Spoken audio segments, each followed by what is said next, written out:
आपल्या चॅप्टरचं नाव आहे साखर.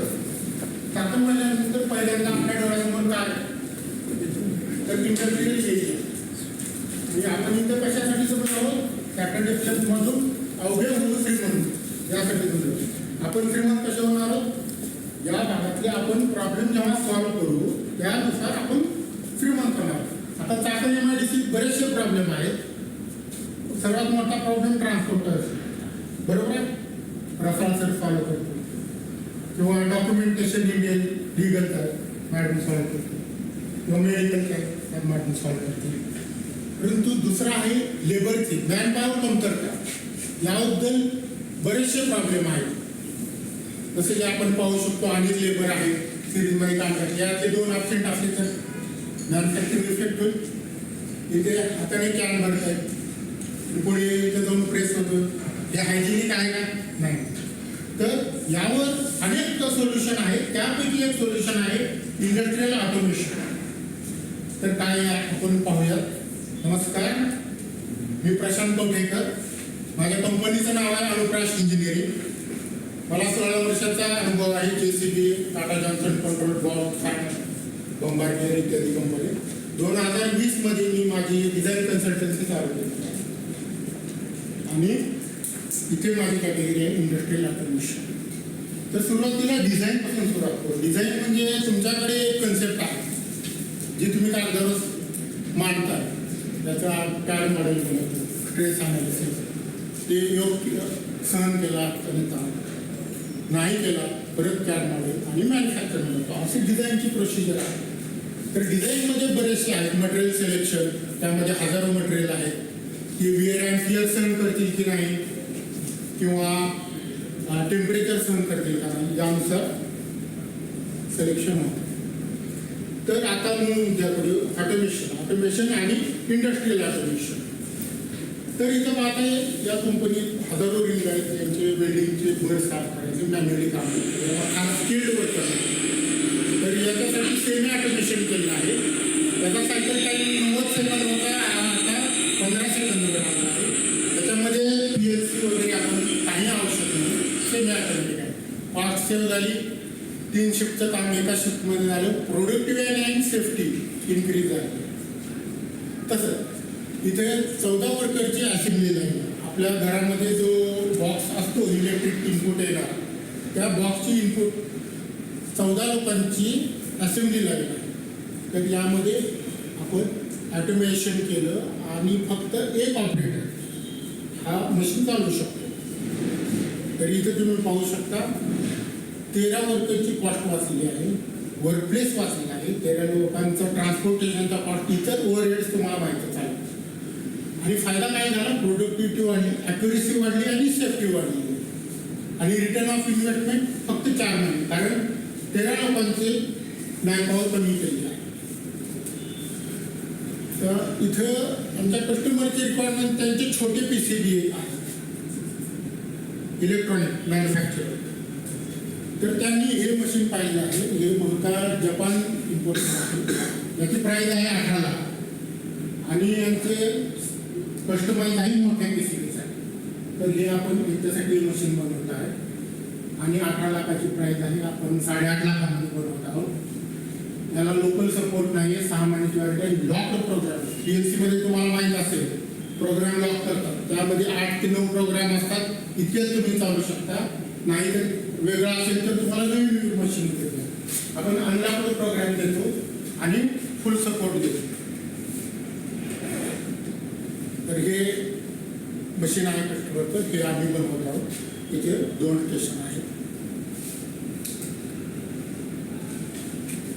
तर हे आहे टिल्ट आणि लेबल स्टेशन. तो पाहताय आपण असेंब्ली लाईन आहे. बॉक्समध्ये काय होते रोलर फिरतो. इथं लेबल लावलं जातं आणि पुढे पास होतो. फक्त एक ऑपरेटर काम करतो आणि पूर्ण असेंब्ली लाईन चालू आहे. तिथे आपण पाहू शकता 2 station screwing machine. Fast screw लावले जातात.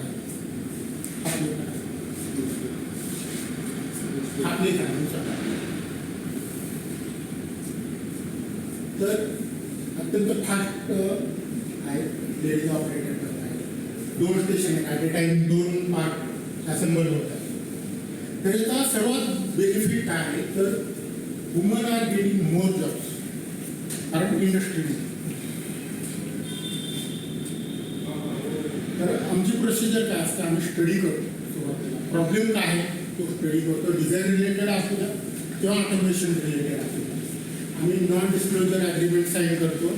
त्यांचा डाटा कुठेही शेअर करत नाही, खास करून त्यांच्या कॉम्पिटिटर. आणि मग आमचे कन्सेप्ट टू मॅन्युफॅक्चरिंग हे प्रोसिजर चालू होते. आता दुसरं आहे रिव्हर्स इंजिनिअरिंग. रिव्हर्स इंजिनिअरिंग म्हणजे काय की जनरेटर कॅनोपी आहे साधारण एका खोली 500 किलो. तर याचे ड्रॉइंग वगैरे घेऊन होते. क्लायंट गुजरातून मागवता 3.5 लाखाला एक पीस बनवता, त्यांना 3 लाखात पाहिजे पण तो ड्रॉइंग द्यायचा. मग इथे मेजरमेंट आतून बाहेरून वरून घेतले आणि बनवलेले ते आहे. त्यामुळे त्यांना 8 कॅनोपी लागत होत्या. साधारण 40,000 पर कॅनोपी वाचली आहे. 3 लाख रुपये महिना वाचले. आता या कन्सेप्टवरून इंजिनिअरिंग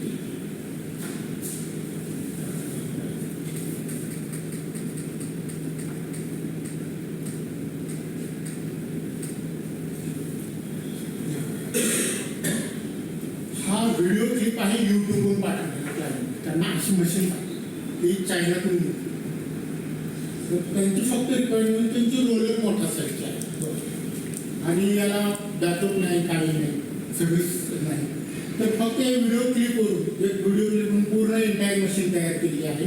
त्याच्यामध्ये आतली mechanism, gear box, rollers, motor selection आणि कंट्रोल सर्व तयार केले. हा रेफरन्स आपल्या चॅप्टरच्या मेंबर टोटकर मॅडम आहेत ना, त्यांनी दिलेला आहे. त्याच्यावर काम चालू आहे.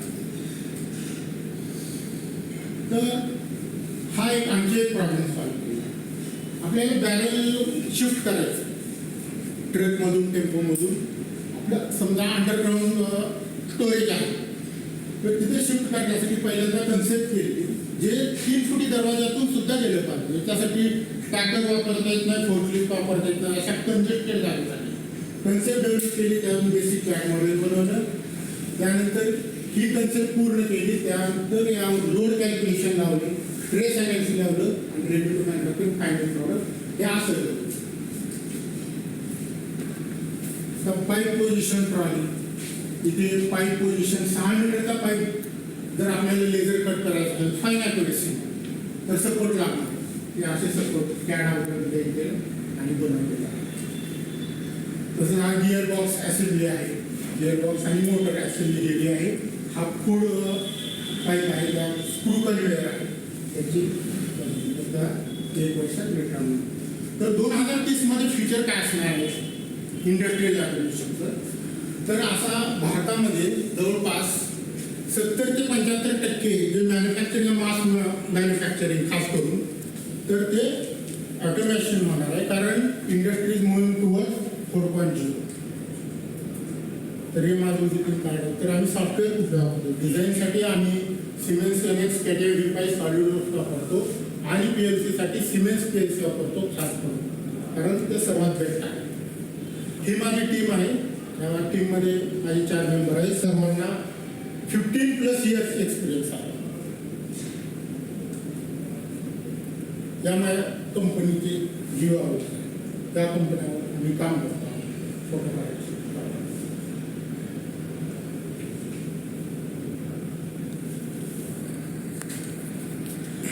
तर स्पेसिफिक टास्क आहे ज्या कंपन्यांना डिझाईन डिपार्टमेंट नाही किंवा बेसिक डिझाईन डिपार्टमेंट आहे ते माझ्यासाठी टास्क आहे. आणि आयडियल क्लायंट कोण आहे ज्या कंपनीकडे असेंब्ली लाईन आहे, पॅकेजिंग लाईन आहे, मटेरियल हँडलिंगसाठी खूप वर्कर आहे, ते माझ्यासाठी आयडियल क्लायंट आहे. कारण त्यांना मॅन पॉवर रिडक्शन करायचं असेल, प्रोसेस ऑटोमेशन करायचं असेल, मटेरियल हँडलिंग ऑटोमेशन किंवा सेमी ऑटोमेशन आणि list dependent on skilled workers. तर ही माझी वेबसाईट आहे, याच नावाने माझी यूट्यूब चॅनल सुद्धा आहे. थँक्यू. काही प्रश्न असेल तर विचारा. क्वेश्चन देत आहे आपण 1 to 1 मध्ये हे करूया. तुमचं प्रेझेंटेशन खूप छान झालं सर. सर्वांनी प्रशंसा जोरदार करा.